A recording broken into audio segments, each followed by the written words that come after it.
Banyak masyarakat Bali saat ini lebih memilih membeli penjor daripada membuat sendiri karena alasan praktis.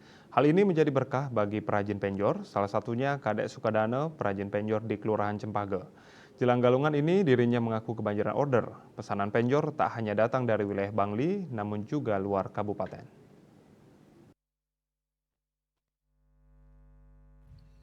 Sukedana mengatakan dirinya mulai mendapat pesanan penjor galungan sejak 10 hari lalu. Hingga Sabtu 24 Februari pesanan penjor yang diterimanya mencapai 98 buah.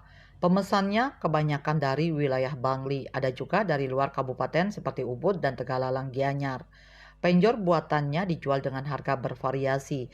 Untuk yang hiasannya sederhana, satu buah penjor dibanderol dengan harga Rp300.000. Sedangkan yang hiasannya lebih banyak dan rumit, paling mahal dijual Rp2 juta. Sukedana mengatakan dirinya biasanya akan mengantarkan penjor pesanan pembeli beberapa hari jelang galungan. Meningkatnya orderan penjor jelang galungan juga dirasakan perajin penjor di Desa Kayubihi, Iwayan Purne. Dia mengatakan orderan penjor selalu ramai tiap 6 bulan. Minimal ia bisa mendapat pesanan 40 penjor. Penjor buatannya dijual dengan harga bervariasi. Tergantung permintaan pesanan pembeli. Paling murah Rp300.000, paling mahal Rp6 juta.